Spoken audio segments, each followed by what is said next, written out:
Introducing first, fighting out of the blue corner, a mixed martial artist on amateur debut here tonight. He stands 5 feet 3 inches tall, weighing in at 60.4 kilograms. Fighting out of Mitsu Demo Martial Arts, ladies and gentlemen, please welcome Richardo Fahik.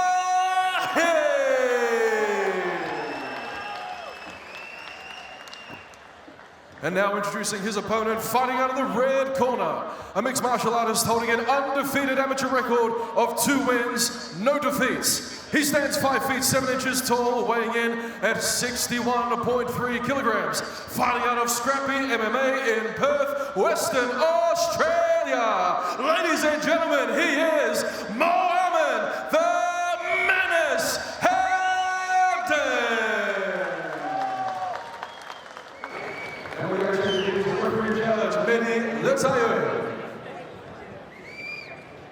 Alright boys, we have been through the rules. Protect yourself at all time and obey my command. Do not stop fighting until I tell you so. You have any questions? Good luck to you. That is the voice of the smooth Mehdi Loutier. You love it, don't you, Matt? Judge, I do, mate. The sultry sound. Judge, are you ready? Are you ready?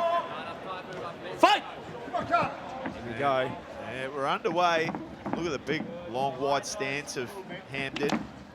And fast low kick there from Fahik. Goes back for seconds, but Hamdon nowhere to be found. Switches back into southpaw now, does Fahik. He's slick as anything, isn't he? Oh, that's no. Speaking of slick, that was a slick move by Hamdon. Geez, he almost put him through the fence into MCT's lap. He jumped back. He's a bit skittish tonight, MCT, but he's looking the goods. Certainly is. How's this? Hamdon. That came out of nowhere. It was a super fast, lightning fast level change. And as we're talking up, this is a strikers fest with only 40 seconds off the official clock. Hamdon. Fahik was very tempted to grab the cage a moment ago, but wisely advised against it because that would have been a point taken away. Butterfly hook inserted on the left-hand side there for Fahik. Hamdon does a good job of lengthening out, just to negate it, put it back in place here first. Fahik, can you use that to create a little bit of space? He switched it up now, foot goes on the hip and Hamdon steps over it. Does a good job of just popping the hips back. Just needs to, Hamdon's job here is just to stop Fahik building up a base. So if he comes up on an elbow, he'll be looking to pull it out from underneath him like a rug. And here we go, Fahik. Jumping into half guard, which can be a better position to get something going in MMA, but also for the top player, Brett, half guard's a great position to do damage from the top because it frees up one of the hands, as we can see there, the right hand of Hamdon, freed up to land a bit of damage. And Fahik preoccupied, he needs to switch that out and go to an underhook on the side closest to the fence. Just trying to muscle his way up now, which takes a lot of energy, Brett.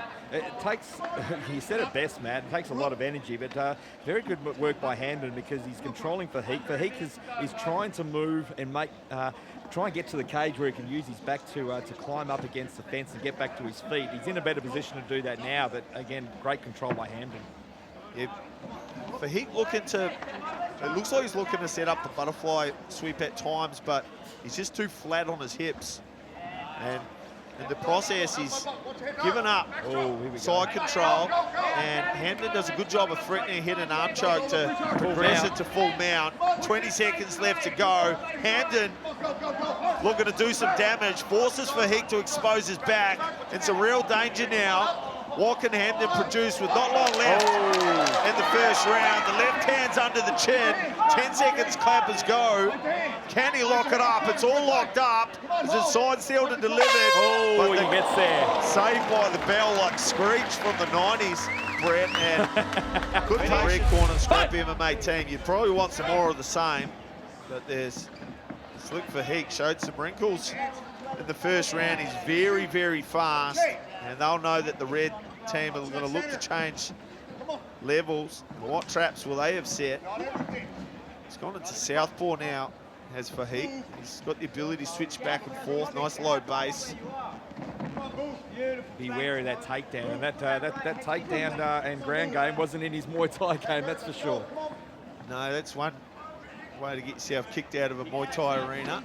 Right hand from Hamdon, just inches away, changes levels, and picks him up to the ceiling and slams him back down. Good wrestling there from Hamdon. Now, Fahik would do well to have a little bit of urgency here as he finds himself just where he didn't want to be, and with 2 minutes to play, what advice did he get between rounds, Brett, which might help him out in this situation, I wonder? Yeah, that's exactly right, but he finds himself in the same position on the opposite side of the cage, and obviously the scrappy MMA, keep doing what you're doing. He's dominant ground game, and he almost got the submission at the end of round 1. He's got a lot more time to work now in round number 2. Yeah, and look at this, so the side control there for a second for Hamdon, now trying to step around and to a dope mount, which will carry him through to mount. This is where he took the back before Fahik. So look, when he can consolidate that lower body control, look for him to posture up and start to punch to see if he can turn Fahik around here.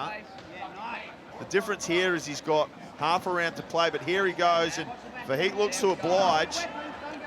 He's got 2 options here, Fahik. He can hang on for dear life, which is the third, or he can frame off of the legs and try and get a butterfly back involved to get back to half guard, but he's eating some punches here from Hamdon. Not a lot on them, but enough to force him to try and scramble. Now some bigger punches come in from Hamdon. Punching for the referee at the moment, I think, and for Fahik to turn around, and here he goes, back control for Hamdon. 45 seconds on this occasion. Looking to punch to try and find some room under the chin. He'll go back to punching in a second. See if here he goes. It's under the chin, Brett. It's under the chin. Here comes the big squeeze. He hasn't quite engaged it yet. He's fighting the hands.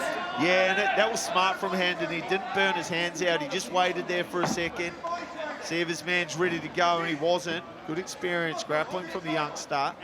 Fahik, I tell you what, he's looking pretty cool and calm and collected. It's 10 seconds. He'd be probably best suited just to try and hang on here, Brett. Yeah, finds himself, they find a way to the feet. Very late stages of round number 2, but it's all been Hamdon. And he went back to what was working for him. Again, Fahik must be very... Ready? Fight! Yeah, so what? He just needs to get off the 50-50 here, does Fahik. He throws a big knee up the middle. He needs to occupy that space with front kicks and uppercuts. The left kick from Hamdon connects. Southpaw again from the man that they call Slick. Outside low kick. Finds himself with his hips square up against the fence, which just invites Hamdon in, and he obliges. Gets the dominant position and just scoops him up. And familiar position for this fight, Matt. Oh, man, just about the same amount of time gone as the first 2 rounds. Look at that. Good work from Hamdon, just sticking to the game plan. Even more time to work in this round because, again, it was probably midway through round number 1, very early in round number 2, and even earlier in round number 3. Yeah, this is a change up here from Fahik. I thought he was trying to attack a Kimura to try and get the sweep. He managed to get up at the end of the second round, but with just a bit more urgency. And so he was trying to trap the arm, but he's still trying to get that arm trapped with his knee. Yeah, see, Fahik here is just controlling the wrist to avoid damage, but that's not going to help you escape this position. And Hamdon does well again to use the strikes to turn Fahik and make him put him flat on his back and half guard. Now, if I was Hamdon here, the Scrappy MMA team, you don't need to go anywhere. Randy Couture won a world title just by sitting in half guard on top and punching and grinding away. Back in the day. Oh, mate, showing our age here, aren't we? Certainly are. But it's an effective way of striking because the guy on the bottom, everything he needs to do, every jiu-jitsu problem he can give Hamdon, there's an MMA answer for it, and it's just that. Just pummel away with the right hand. I like to see if he can take a couple of risks here and try and punch an underhook through. He just needs to explode as well. I mean, again, he's found himself in this position at each round, and he hasn't been able to get up. This is the opportunity now, but he's probably going to have his back taken. Oh, he's in turtle now, so if he can start to turn around and wrestle up, but this is one of the risks of turtling up in front of the guy with superior grappling is that you expose the back, and here goes Hamdon, 40 seconds once again. Jeez, it's just a mirror image of the first two, Brett. Yeah, certainly is, and this is going to be such a great learning experience for Fahik as well. When you go back to the gym, that's what he's going to be working on, isn't it? Yeah, for sure, and showing some really good signs. Super impressed from seeing from Hamdon. And he's got an opportunity to finish the fight. He's got palm to palm here. So here he needs to draw that left elbow back towards the ground. But disengages. There's no give up in Fahik. He's fought the hands very well in both rounds, and he's probably going to run out of time as he heard the clapper, and Hamdon goes for it in the last final few seconds, but runs out of time. He knows he got the dominant win, and back to the drawing board for Fahik, where he's going to have a learning experience tonight at Eternal 89. Ladies and gentlemen, after 3 rounds, we go to the judges' scorecards for an official decision.